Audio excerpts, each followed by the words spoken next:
Welcome to BlackUSA.news morning show. I'm your host, William Honolulu Jr. Join us as we explore the news and opinions that impact our community. We break down how the major stories have a very personal, local, and racial impact. No topic is off limits, but even if the conversation gets rough, we're always going to keep it real.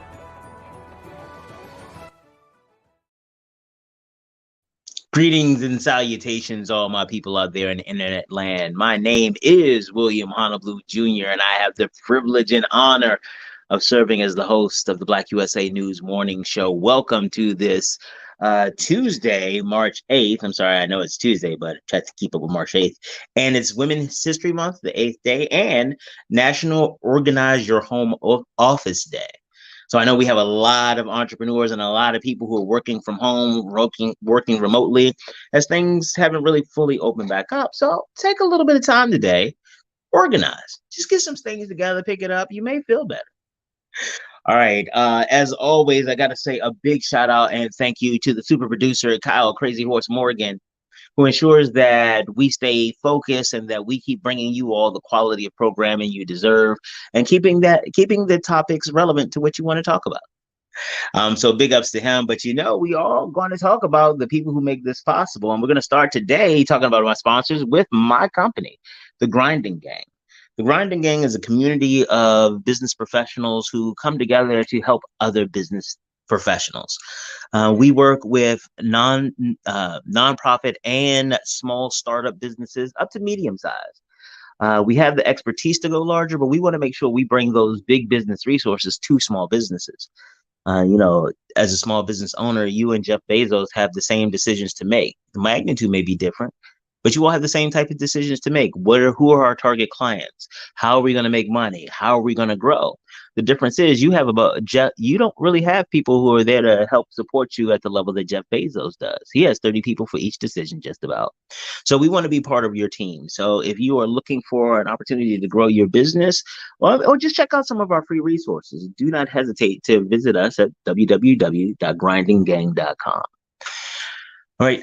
When you want to talk about celebrating your business start, you might want to give Edible Arrangements a call or contact because they provide amazing fruit and it always comes delivered beautifully. And the candy coating that they have, they're amazing as well. Take a look. This comes directly to you. And this was DoorDashed to me. Hello. That's wonderful. What else do you want?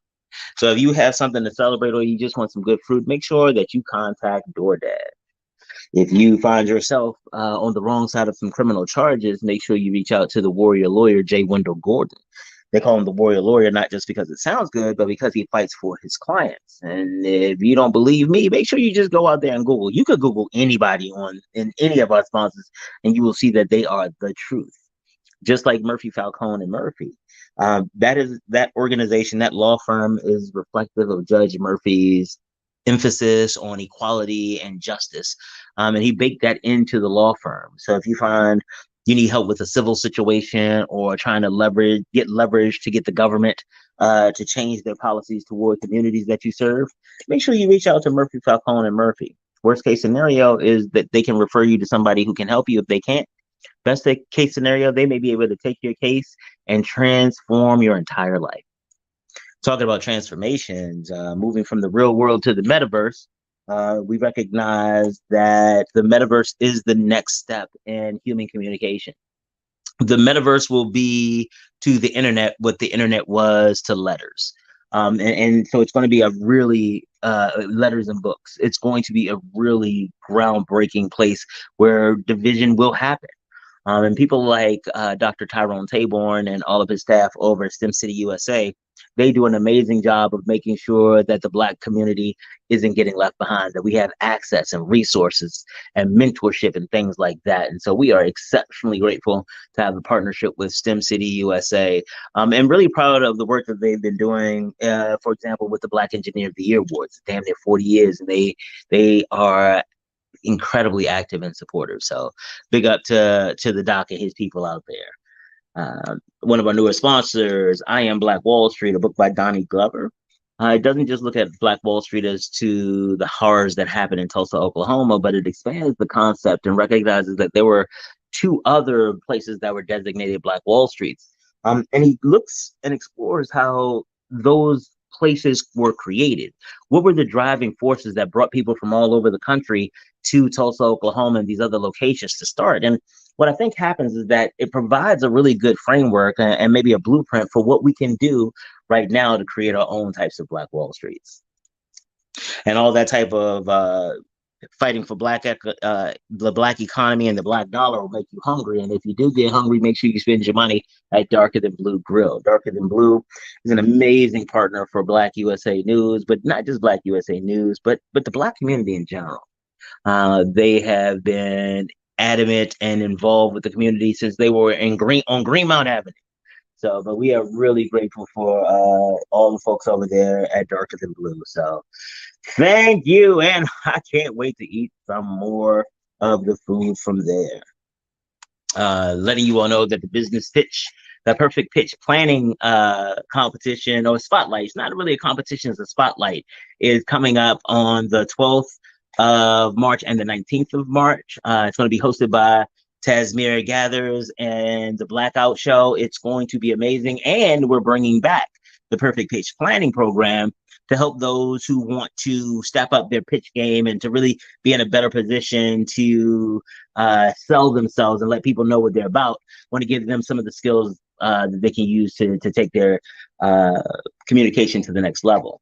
Like yesterday, you met Miss Lindsay Peel in our month of Black women. And she talked about the ability to sell herself and how big that has been in her growth and development as an entrepreneur and everything like that. So yeah, keep your eyes out for the Perfect Pitch Planning Program and to register for the Pitch Spotlight. So it's going to be awesome. Oh, and a big shout out to Michael Haney. Michael has been doing so many things, and it's not new. I'm sorry, I don't want to act like he's new to the game. He's true to the game. He has been working with the Black community to increase workforce and expand opportunities for economic development. And he's been a huge supporter of BlackUSA.news. And I just want to say thank you, from hosting his own show to all the other things. So I think it's really important, what do they say, to give each other our flowers while we're around. So Brother Haney, here is a bouquet for you.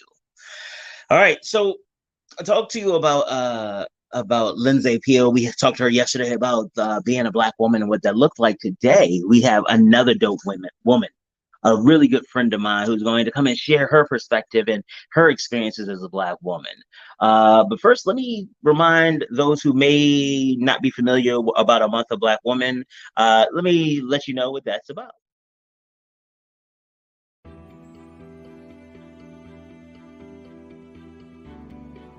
Dear Shanae and Simone, as you move through life as Black women, you will have a very unique experience. In many cases, you will be asked or expected to serve in roles that weren't clearly explained, nor did you really agree to. Over the course of my life, I have met some amazing women who have navigated some of the spaces that you will encounter. I want my village to share with you their stories of trials and successes to help provide a foundation to understand your power to choose the woman that you will become and the strength that you can find in your sisters. This series of shows is my gift to you. The women you will hear from are phenomenal. They come from different backgrounds and have chosen different paths for their lives. Each represents a facet of the Black woman experience. Some of the stories may not align with your journey directly, but those stories are even more important. By listening closely, you can learn about uncommon experiences and find ways to support your sisters along your shared journey. I love you all so much, and I hope to see you soon.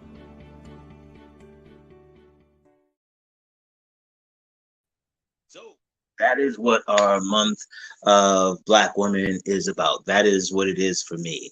And I am so grateful to be able to bring to you all and bring to my goddaughters some dope women. Like I told you all before, I know dope women. And today is, again, not going to be any differently. I get an opportunity today to introduce you all, some of you, introduction. Some of you all know her well, Miss Jennifer Hubbard. Jennifer is a serial entrepreneur. She has provided work. You know what? Again, I got to remember my program notes. I got to let her introduce herself. That's right. I got to do it. I'm a professional journalist, something. I'm sorry. I apologize. Hello, Jennifer. Hi, How are you doing today? I am well. How about yourself? Doing pretty well. Doing pretty well indeed. So before again, I pay attention to what Crazy Horse tells me about making the show better, and part of the feedback and very constructive feedback from my audience. Thank you all very much. Is that I should give guests more time to really introduce themselves. So I'm gonna do that now. Okay, you ready? Are you ready to tell them who you are? Yes. Go for it. Briefly, I am a nurse educator and an owner of a independent lab. I am a mother of four, three girls and one boy, and I'm excited to be here today. Yay! I'm excited to have you here. So, we've known each other for a long time. I've seen your business journey, how you've developed, how you've been able to pivot no matter what the market conditions change to. You've been able to be like, oh, boom, I got this, and boom, I got this certification, and really try to stay on top of things like that. But before we get too deep into those details, I'm gonna start you off the way I start everybody off. You ready? I'm ready. Let's say an alien comes to Earth, all right? It'll come together. It'll come together. It'll come together. It'll come together.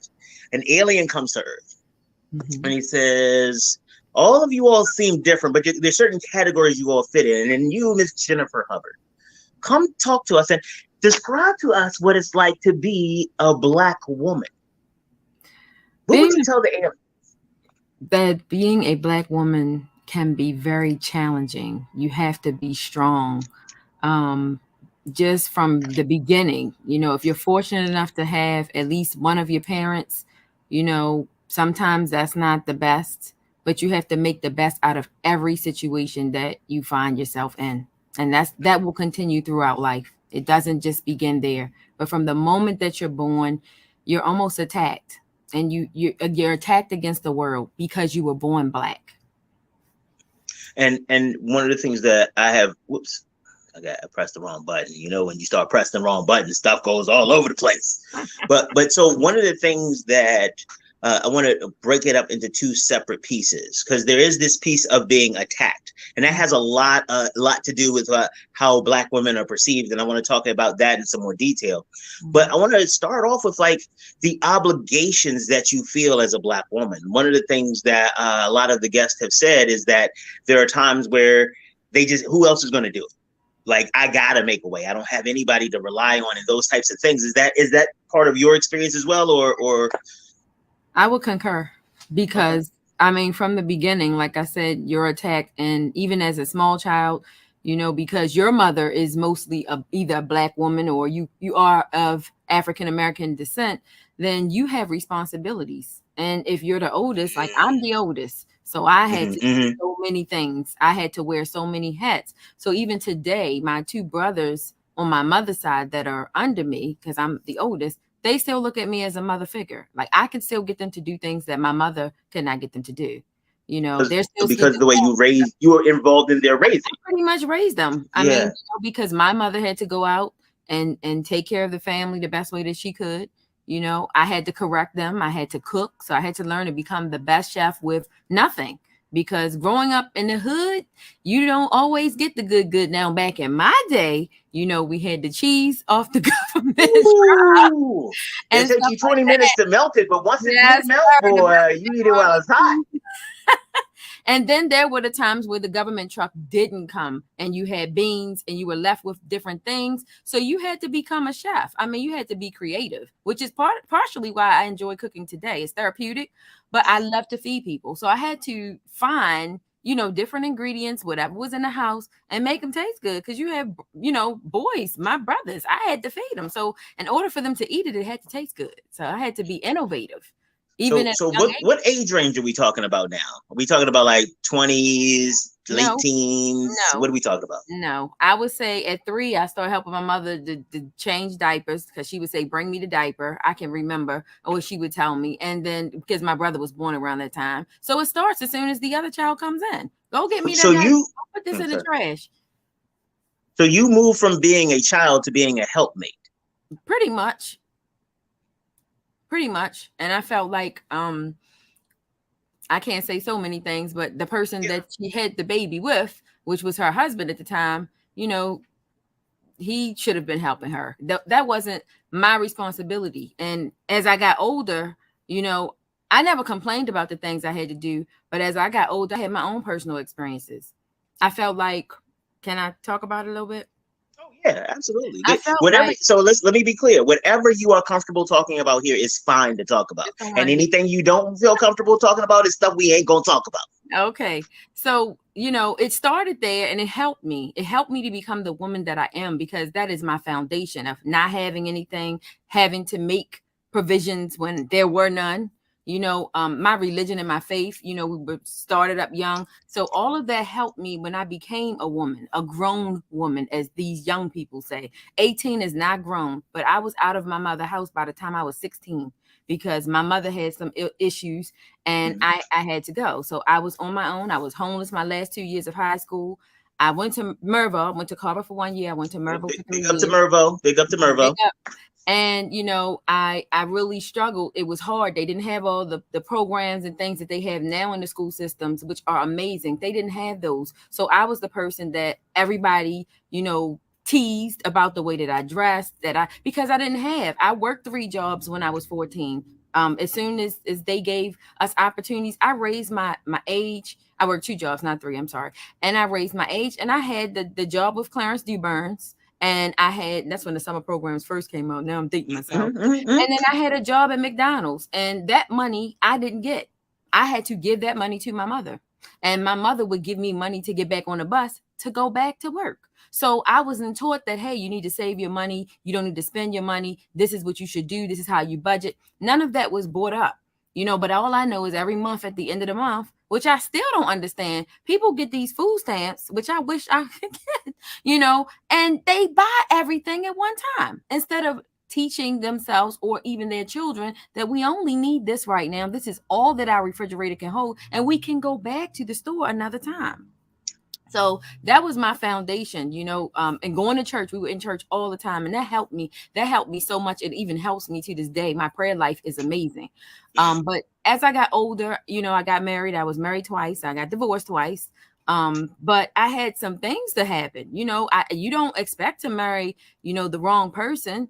You know, listening Mm-hmm. to influences of people who don't know what's going on, listening to the church. And I'm not dissing the church because Yeah. I'm all about church, but I'm just being honest and real because I'm not going to tell somebody to go marry somebody because that's something they want to do. I'm going to really have a conversation about, let's see if you're compatible. Is this really going to work out? Is this person going to be abusive? Are they going to hit you? Because I have a no nonsense policy.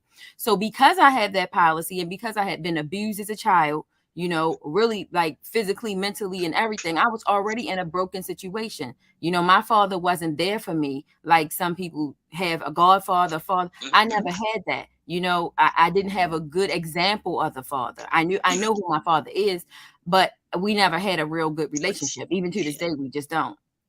So, long story short, you know, I went through these divorces, and my first ex-husband I had 2 children with, and my second one I had 2 children with, and I found myself in a situation after the second divorce. The second divorce, I had 4 children. Here I was, a well-educated individual who was not a promiscuous girl. You know, I was known as a church girl. I mean, the good church girls, not you know, and I was known in the community as being a decent person. And Right. it bothered me that I had to have 2 divorces because no one sets themselves up for divorces. You Right. know, it also bothered me that I had to now have the responsibility of 4 small children, and I had to figure it all out by myself. Now, talk about the relationship, and again, whatever you're comfortable with. Was there no support from the ex-husbands, or was it just not enough support? What was why were you by yourself doing this? Initially, I think a lot of, now we're getting on some other stuff, but I think a lot This of is about what it is to men, be a Black woman. a lot of men need to just to understand that just because you're not with the woman or you can't deal with the woman or whatever, ignore her. It's about the child. So you need to find your way to your child, establish that relationship. If you can't speak with the mother, that's fine. Once they get a certain age, then deal with the child directly. But of course, respect the mother. Ask your mother, can I come get you? Stuff like that. Ask your mother, can you have this? I didn't have that. My first ex-husband, he paid minimal child support. But everything was on me. When it came down to paying $10,000 for 2 sets of braces at the same time, that was me.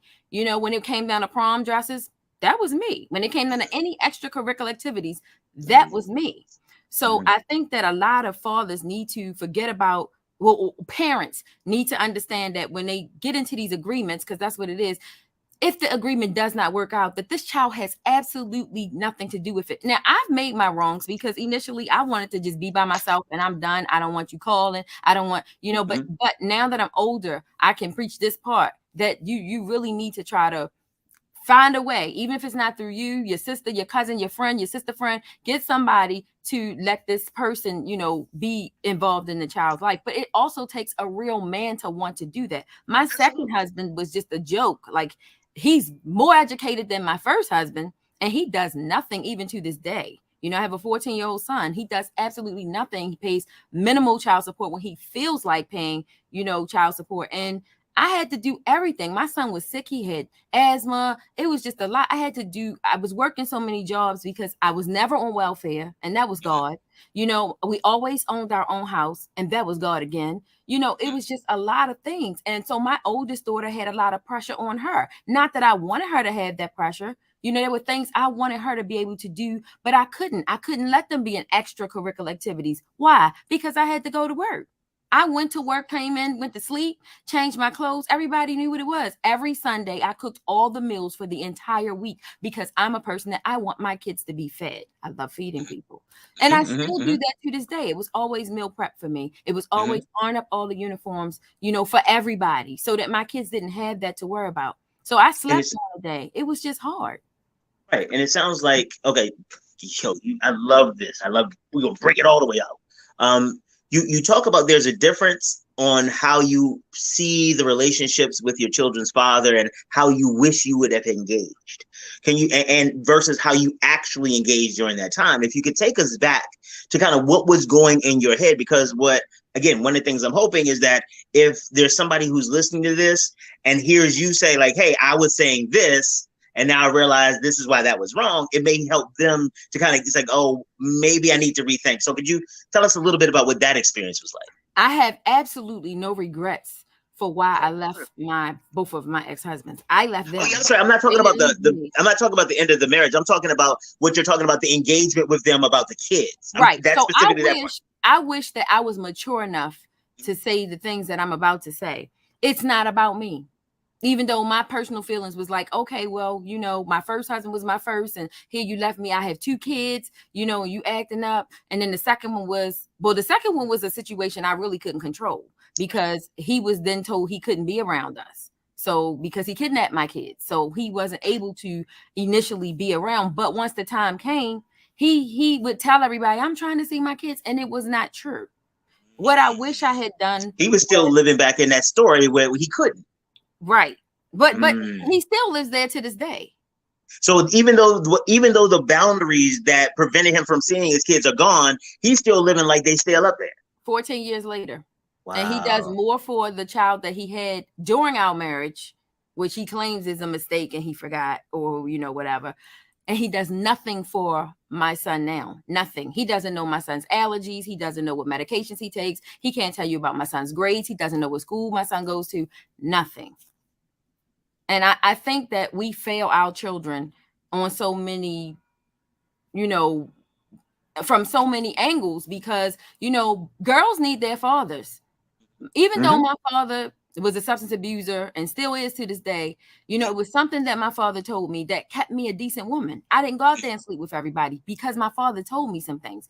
Girls will listen to their dads. It's a reason that there's a male component. It's a reason why a father is supposed to be a father. There's a reason why your voice is so deep because children will listen to a father on one command. The women, we gotta It go is different. off. Yeah. We gotta scream. We gotta cuss you out. Almost have a nervous breakdown in the middle of the floor. Rough you up a little bit. Cave you in your chest. Call your girlfriend and talk about you right in your face. Tell you getting out. We gotta do all of that. This is the life of a Black woman. And it's Mm, difficult. It's challenging. So I wish that one, I did that I had planned who I was going to be with, that I had mhm, really knew how to scream. I wish if I could bring that mhm. life, that I had a better father who could have taught me and demonstrated what a real man was supposed to be and how a real man was supposed to treat me. Because then So I would have knew what to look for. so let's continue from that vein. So you recognize that the lack of the male role model was a deficiency in your life, right? Absolutely. It still So is. and so because your children's fathers are deficient in that role, have you been able to find some programs or some people to come and try to fill in that role for your kids, or It's are you very still difficult. left to try to fill in that role by I'm yourself? still wearing all the hats and all the Mm, shoes and all the pants. And then, Black women that say, oh, you too aggressive. You too strong. You don't want. It's not that. We don't all want to be like this. I don't. So for the people that was in church, some of this, me and Jesus alone, honey, it was never me. The ones that say, I can make it without a man. It wasn't me. that wasn't Okay. just that's not your ministry. That is not my ministry. I am not singing that song. But what I will tell you is the mother that I am, I'm very protective, Mm, and I'm very particular about who my children are around. I could have been married a third time, but I chose not to bring people around my kids. I isolated myself. I neglected myself to make right, sure that my 4 children were good. So I right, didn't right, have right, right. time for no play. Let's go this do. I didn't have time for that because my goal was my kids need to eat. That means I Hmm. have to work because I'm not getting Hmm. child support or I'm getting minimal or none. Because at times when they lose their jobs, you don't keep getting child support. When my Right, first right, right. husband decided he was quitting his job because he was called something on the job and he didn't like it, we didn't get child support, Mm. or if when they got mad at me, because back then I couldn't control my mouth. I wanted to say what I You wanted was to slick say. with the lip. You was I was slick with the straight lip. with it. I could murder you with this tongue. You understand? I Right. still can, but at this point, God's grace is sufficient, and I'm a little more mature now, and I realize I know other ways to deal with things without saying a word. Silence is golden for Black women. If we get quiet, that's when men listen. And so it's things that I wish I knew then. But again, yes, the absence of my father, I can't blame my father for my life, but I can blame him for not being there to do what he needed to do Right. to help me. Because I would have known that these were not the guys I should have gotten involved with. I know now, but this is after life's lessons, after I've had to struggle. Right. So somebody he could have been there to put you on game to be like, these are some of the red flags you should look for, Absolutely. and also let them know, like, I know some fathers do the whole thing is like, make sure you understand that this is my girl, and if you have to be respectful and responsible for it, My and grandfather. even getting that type of commitment from somebody, and it kind of goes back to one of the things I know we've talked about before, like when we were doing the female entrepreneurship series and stuff like that, is that the resources that are presented for men are all the resources are designed around the male life and male decision making. And Mhm. so, oh, you should be able to spend this much time or dedicate this much time to your business, or oh, you should be able to. But when you are the one that's carrying the load, even those expectations smack of misogynoir. Yeah. So have you found that people hold you account like differently because you are a Black woman, or that comparator is not is they treat you or compare you differently? Is that a thing? Oh, absolutely. Especially, unfortunately, especially from your own Black community. Hmm. The thing that gets me is that Black people, let's just say women, and Hmm. no offense, I'm just going to keep it real because that's how I am.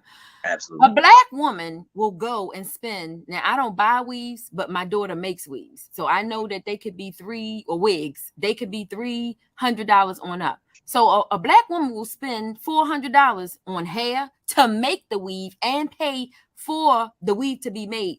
$600, $800 easy. No thought, no think about it. Don't need a payment plan. Found the money. Comes down to purchasing from a business or supporting another Black owned business.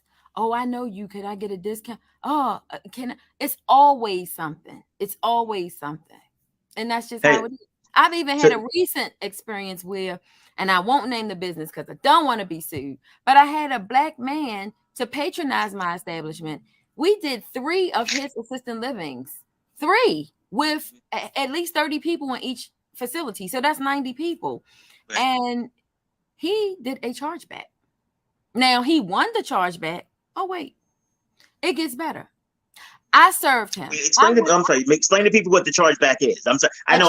Whoa. A chargeback means you use your credit card, and then after you get whatever, you tell the credit card company, I didn't get the service, or this wasn't good, or whatever. Mind you, we're talking about COVID testing here. So he got the results for all of them, and we did his staff for free. So hold on. That was another Black business that did that to me. Now, I wasn't too happy about it, but I swallowed it. But then I thought about it. Hold on. I went to school to be a nurse. I'm a mother. I took time out of my schedule. And I'm a real business. This is a real lab. My documents are registered with the state of Maryland. Yeah. You know what I did? I didn't call a lawyer. Didn't call you, Hannah Blue. I filed papers at the district court. And once I did that, guess what he did? The same day he was served, he reversed the charge. But then guess what? I told him we're still going to court. He said, why? We have fees, sir. I need a late fee. I paid somebody to go to the court. I paid somebody to serve you. I need my money. And here's the interest, and here's what it is.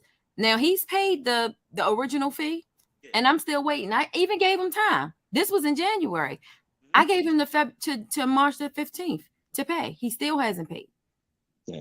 Somebody like that, it sounds like he'll be waiting till the last minute. We paid the original. That's fine. If not, I'm ready. I got all my papers. But I think that's kind of the thing. Like, even how he thought to correct it devalued you as an entrepreneur. Yeah, like I'm literally going to steal from you. Major companies do the same thing. Major companies. Oh yeah. I'm sorry, because we get to talk about things here. Government agencies do the same thing. If we want to talk about something for real. Well, let me tell you, I had a major agency I ordered $3,500 worth of things, which I mean that may not be a lot to those of us who just pay things, but for a business expense, a small business, that's like, okay, that's big, that's a big deal. Yeah. So I made the purchase, and so I'm waiting for the items, and then I get an email that, okay, well, one is on the way and one is on hold because we don't have your documentation that you're a lab. We can't find you on a map. I had this in an email. I lost it. I wasn't professional that day. And that order was canceled, and I wanted all my money back. And I will no longer patronize that establishment. Because I told, and there was a whole miscommunication between the person who said he worked there for 30 years. And just because you work somewhere 30 years doesn't make you right. It doesn't make you the manager either, nor the owner of the company. But I was insulted, and I let them know as a Black woman, I am insulted that you would tell me that, I don't have the right credentials and you couldn't find my business address on the map.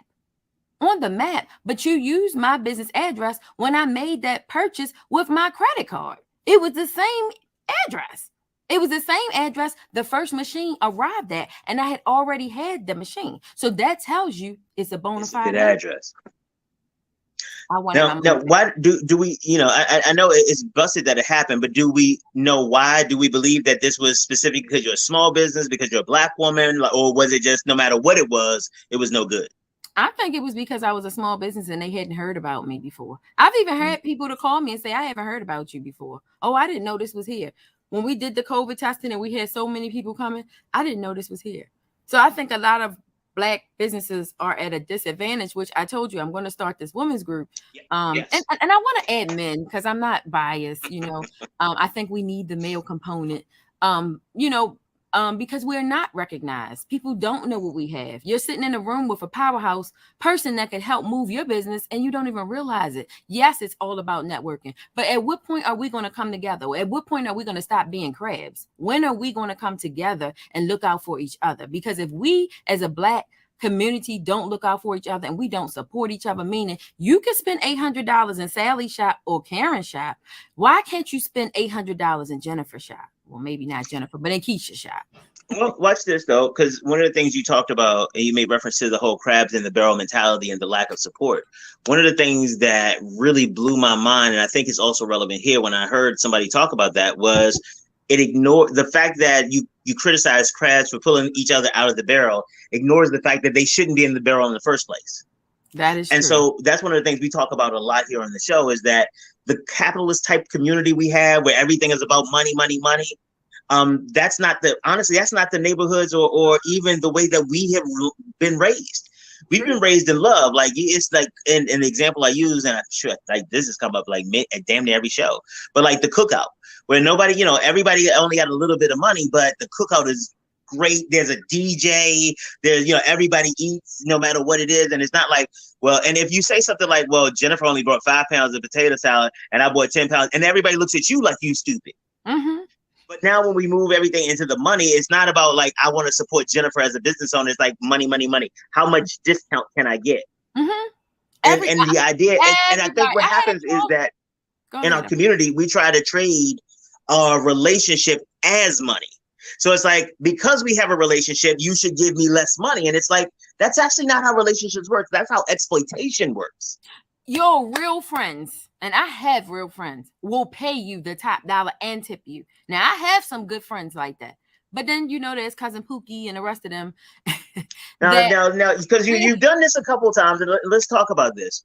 You've made several references to class differences. Yeah. How big a difference is education, social status, and credentials and stuff like that in your experience as a Black woman? Honestly, I've sat in the room with people with PhDs and MDs that don't have any sense or common sense, or don't know how to treat people. They have no integrity. They don't even speak to people. They think they are the all be all, but if they have a heart attack or a stroke, guess what? Or they need blood, they get the same paint that everybody else gets from the same person. And being an educated woman, I've never looked down on people. I always speak to everybody. That's just me. I do stay to myself when I need to, but I'm a lioness when I need to be as well. I'm sorry. So, because the area I'm talking about is that a couple of times you've made references to like public assistance and stuff like that, and how there would have been something wrong had you been there. Like, it was literally a blessing that your life wasn't so bad that you had to be on public assistance. And so I just want to try to get to understand how you view those things from the paradigm of a Black woman, single, managing all of this stuff. How do you see the need for public assistance or things like that? I think that some people need public assistance. I'm not going to say, but when you become dependent upon it, where someone has to tell you this is how much you're going to get every month, and this is how much you can spend, and this is how much you can spend to live, and this is what you get to eat, that is a problem. For me, what I've also found is that this is just my opinion. I'm not shooting, darts at anybody, but I've gone to the child support office to ask for increases, to find out what else I could do to help my children, because I am working 3 jobs, and, people have time to do other things, but they don't have time to help me, finance these children. And I didn't make them by myself. And I have left each time crying.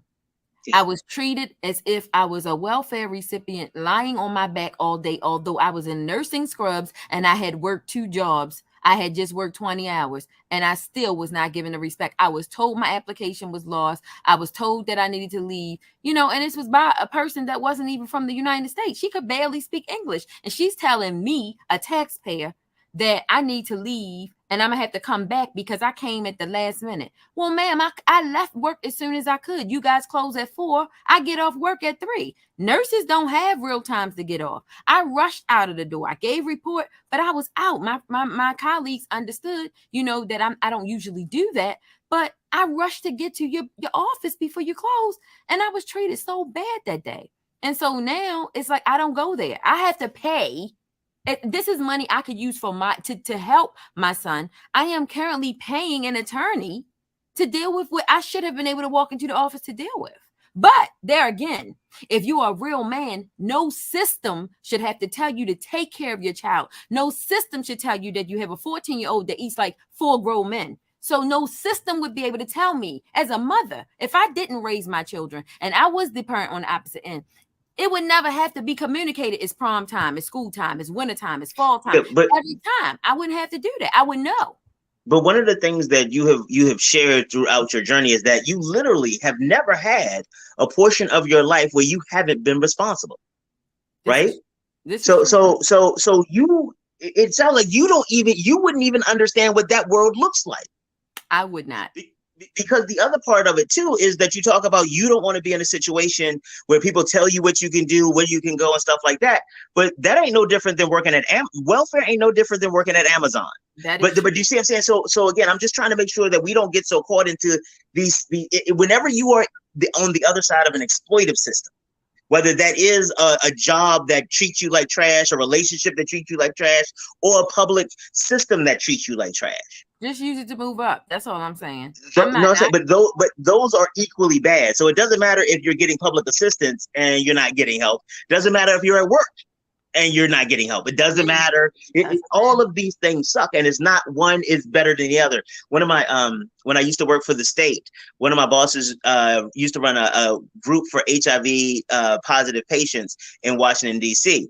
And she was telling me how one of her groups erupted into a fight because it was a group full of HIV positive males. And the argument was that some of them got HIV through intravenous drug use, and some of them got HIV through men having sex with men. Mm-hmm. They were fighting over which was worse to get HIV. And but sometimes I think HIV. Right. But sometimes I think we fall into that we don't recognize we're all in this together. But now we're fighting over how we got it. Oh, you get demeaned at the welfare office and I get demeaned at work. So I'm better than you. No, you get demeaned at work. No one is better than the other. I think that's not what I'm trying to convey. Okay. I'm sorry. I'm not saying you said that. I am saying there are some people who are better than others and for different reasons. I own that statement. It's harder, but the system is easier to, for instance, there was a time that I did need help. I was trying to get through school, but I had degrees, but I was trying to reactivate my nursing license, and I needed some help with the daycare because I had my son, and I didn't, my daughter was underage, and when I was there, when you apply, they encourage you to apply for everything.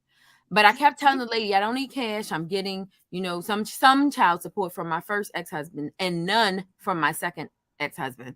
And the lady was like, well, if you take the cash, at least you have an extra $40. I said to the lady, I said, ma'am, this just doesn't make sense why the $40 would be beneficial to me. I want you to know I'd be putting myself in a deeper hole because at the end of the day, I have to pay you back this money. So it was a loan. It's like a loan. The TCA thing, it's like a loan. So I told I did not realize that. Yeah, if you back then, my son is 14. I was told if I had accepted that TCA, which at the time I qualified because I was a full-time student. But I was working, but I still qualified. I had 4 children. The lady was like, if you take TCA, then you would get $40 more. And I'm telling her, well, I am getting, this child support from my first husband. And this is what I have, with what I'm doing, my job to. She was like, not understanding. But to me, it didn't make sense for me to take TCA because I would have had to pay that extra money back. When people receive TCA or vouchers, that you have to take the other parent to child support, and any money you have to pay back. You owe the state. I didn't want to owe the state. Oh, but it wouldn't technically be you owing the state. No, I see what you're talking about. I'm saying the way it is. Technically, the state isn't paying for it. They are supplementing the father. So when the father pays for it, then that father's money. It's basically to keep you even, not as a bonus. Right. And then so the thing would have been, for instance, if I'm getting $600 for 2 children from my first husband and they're willing to give me $700, then I would take the $700, but they would take that $600. I'm not going to see that. And then that $100 is a deficit to him. Yeah, but my thing is that that's the thing. The system is designed just to get you even. It's not to help.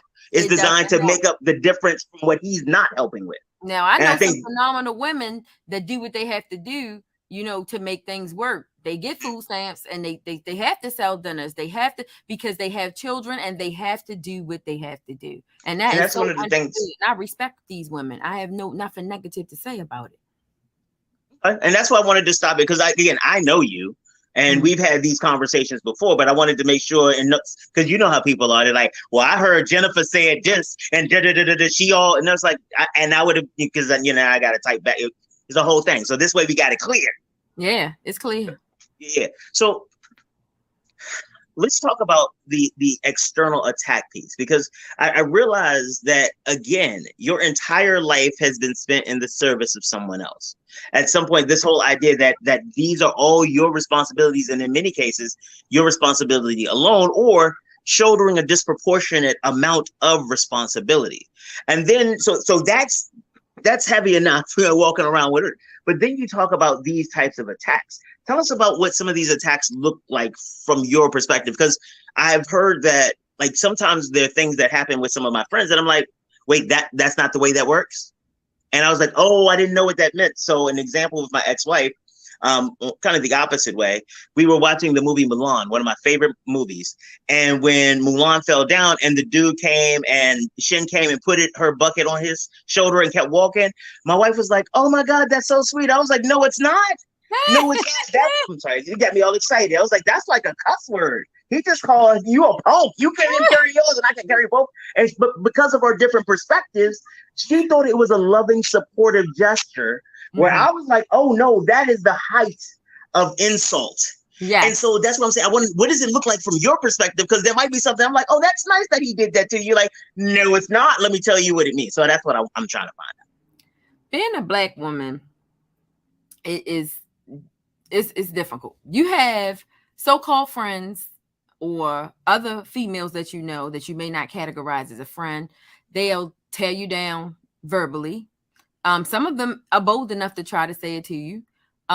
Sometimes when you're in relationships or friendships or dating, the guys may take you as the aggressor or the person that's trying to be an alpha female, which I am an alpha female, but I will back down to a king. That's how I'll say that. And it's not by choice, it's by force, because I've had to do everything. So a lot of times we have a lot of things outside that does affect us inside. Like I said, you have people who don't understand. Oh, you're doing too much. Oh, you was doing that. Why aren't you doing that? Or I think your price. I've had a person to inbox me about a class and then tell me that my class costs too much. And there's Walmart. There's Nordstrom's. Honey, I'm Nordstrom's, because your class may be taught by someone that, and I'm not knocking anybody, that's a phlebotomist that has worked as a phlebotomist for 2 years and now she's a phlebotomist. I'm proud of her. I'm happy for her. I encourage her, right? But I'm a whole nurse, as they would say, with some other degrees and some teaching experience, and I'm a certified teacher. So I deserve to be paid for what I do. And you don't know what the design of my class is, the hours I put into my class. I have people who try to be close to me to get information from me so that they can go. So I've had 2 people to do that. They'll ask me, oh, who are you certified by? Oh, could you help? And before I know it, I turn around. And I'm not saying it's not enough money for all of us, but be honest with your intention. Tell me you want to open, and I may be able to help you. I'm not saying I can always, but I may be able to direct you. But don't come and just try to take food out of my mouth, and I didn't even know you took my fork, and I'm looking for it. Or you tried to take my fork, because I know how to eat with my hands. I got an observation, yo. Like, you know a lot of crappy people. Like, you know shitty individuals. Like, you start to weed your real friends out as you get older and as you mature, and when you get in business, you get to see who your real supporters are.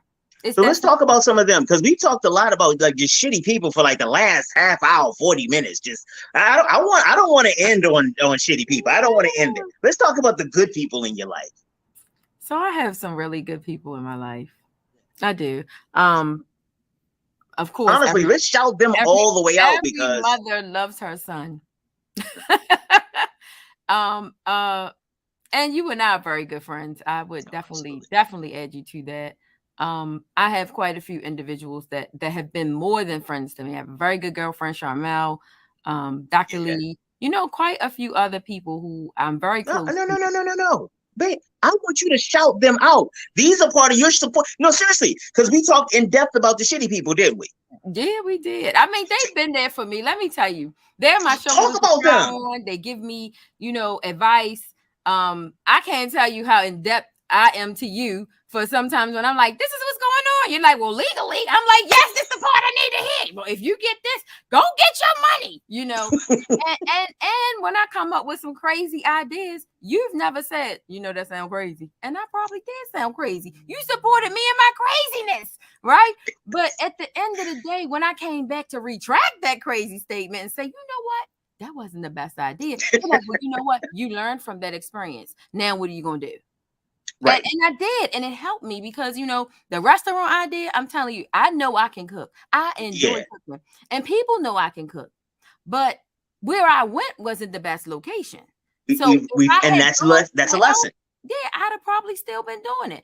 So but I had to also hone into me, find myself. And so you helped me walk me through that, gave me opportunities, encouraged my growth, even with school, furthering my education.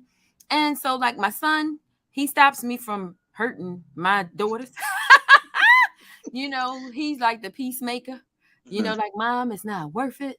But he's the reason I push so hard. He's the reason I'm still trying to get, because, I'm determined that when it's his time for college, I'm praying that he'll be a football player that he's always wanted to be. I mean, since he was a little boy, but that he'll get that scholarship, but I want to be able to say, hey, look, I done bought this, I did that. And I've bought my children cars. I've done it by the grace of God, no goodness of my own. It's so many people that are positive in my life. My girlfriend Charmel, oh my God, she's like my rock. And I know she probably like, this chick is crazy, because I be talking some mess. You hear me? But she's the logic and the voice, because she'll be like, you know what? That's not good for you. And he said he do. Oh, I don't see it. And sometimes you need that. You need that. And even in business, she'll be like, well, your business side is going to say, go get that money. No, you're going to write them back and tell them you want to add on, so she's also that voice. And I appreciate her for all of that, because she's so, supportive in everything. She can see where she came up with a cohort for me, and she was like, a good idea would be to blah, blah, blah. And it's awesome. Dr. Lee, he has a business. He does other things. We're very, very close. He's very supportive in everything that I do as well. Education, all of that. He's there. We're real close. But I have some really good people in my life. I keep my circle small. Not that I think I'm better than other people, but I've heard this before, and I'll repeat it. If you want to go somewhere, you have to start surrounding yourself around people that are either like-minded or are on another level. And so I hang around doctors and people, because I aspire to have my doctorate in nursing or psychology one day. And I'm about to graduate this year. Yes, with a master's. But you got to surround yourself around people that are going places, even when you don't feel like you're going anywhere. Learn to think. People, you want money, go around people who have money. Listen to the way that they think. Look at their strategies, how they talk. What do they do with their children? These are things you have to observe. How do they dress? Are they showing up at meetings with everything spilling over and their cup running over? No. How are they acting? But then also look at yourself. Are you a woman of integrity? Are you a woman of character? Are you a woman of your word? Because don't promise me something and don't do it. I won't forget it. And I may not pull your card on it, but these are just things that you need to keep in mind. And always speak to the janitor. The janitor knows who's going to get fired next, the next business deal. Yes, all the ins and outs and in between. I speak to the janitor. I treat the janitors very well. I buy Christmas gifts for my janitors. Beautiful. Yeah. All right. So as the alien is wrapping up this whole thing, it says, okay, looking back over your experience as a Black woman, tell me something, some love, some type of support that you would have wanted that you think would have changed the trajectory of your experience, to give you one that you would have more preferred. What support could you have gotten? Family support. Okay. Family support. Family support, because I feel like Black families I never had a close family. Like my family was always picking and choosing who was going to be close to who and who could come for the fish dinner. I think family support is everything, because if there's someone in the family that's having an issue, you know, be it a psychiatric breakdown, whatever, then your auntie will help you. You know, I think, and I created that, I try to create that culture with my girls and my son. But, you know, I think family support would have been everything. I had no support from my family. None, never. Nobody watched my kids. I had to pay somebody to watch my kids. And when they did, like my mother or somebody did, I still gave them something, even though I barely had to do. I'm just trying to go to school, you know? So I think family support.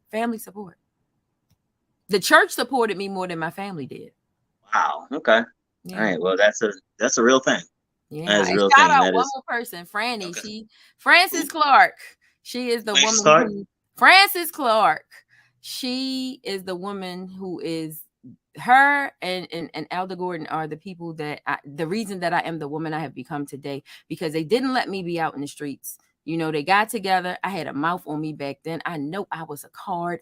I'm sorry. Did you say back then? A mouth. I got a good mouth these days. I know how to control. Oh, you okay? Say better mouth. Say better mouth. Don't say mouth. Good. Okay, better. Yeah, better. But mouth. Okay. But I am so grateful to them today, because I could have become, you know, the next prostitute, a crackhead. I could have got caught up in the wrong, you know, hands, and I'm grateful. I mean, Franny was like my mother, but my big sister at the same time. She's like, you're not going out there. You need to go upstairs. You know, I needed that though. I did.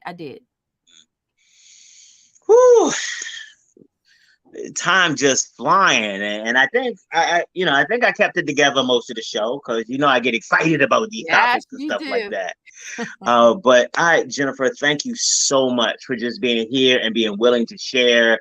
I know that my goddaughters and the other women and men listening to this, that it was enlightening and gave them some information that's going to help them in their efforts to be more supportive and understanding of Black women. So thank you very much.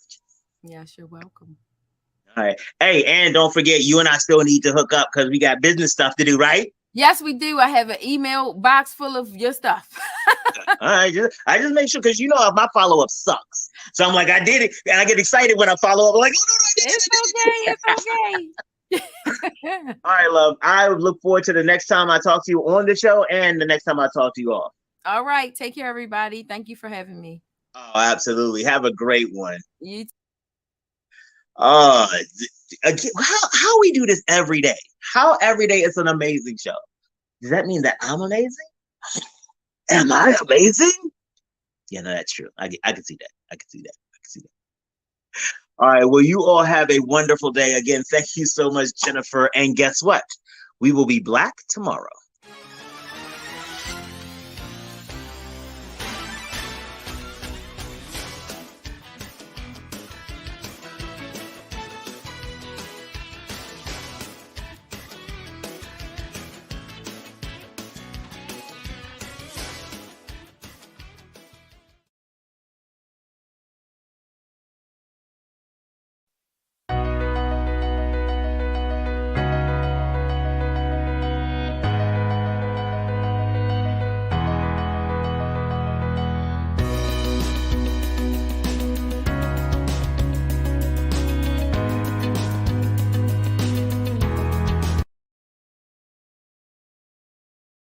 It is about making sure the handouts and the incentives that you're giving for your business, that they make sense as part of a plan. So the issue isn't so much the volume you're doing, is that if the volume you're doing doesn't make sense for your business, then it doesn't matter if you're giving one thing away if it doesn't make sense, or you're giving 100 of them away and it doesn't make sense. It's about, so if you give something away, there should be a return on it, right? Because that's an investment. So you need to start measuring the return on that investment. So if you give like a little distribution sample soap, if you send that out, right? If it costs you X amount to send out that soap, then you should be expecting a Y return. If you're not getting a Y return on it, because that's a marketing expense. Every time you put a post up, every time you open a website, there should be something coming in. Every time you do something out, there should be something coming back in. Every time you advertise out, there should be customers coming back in. Every time you send an incentive out, there should be more sales coming back in. Okay. And so it's okay to give things away, but making sure that you can articulate the value of that investment. The next thing to remind you is that when somebody tells you something or when you need something, make sure you get it in writing. Even if it's an email exchange, all the follow-up questions, get that reduced to writing. Because I don't know about you, but I've had situations where people, well, you have a conversation with someone, and then next thing you know, you all go back to it and you say, well, remember you said that? And it's like, no, I didn't. And it's like, yeah, you did. I was there. And they're like, no, but if it was in writing, you wouldn't have to worry about that. I tell you, when I write contracts for clients, whether they're prenuptial agreements or business contracts or whatever, I always tell them, I was like, I hope you feel like you wasted your money. Because if you wasted your money, that means that you got this contract and everything, you never had to pull it out again. Everything went exactly the way you thought it would. That means that's a win. But I don't draft contracts for everything to go well. I draft contracts for things to go horribly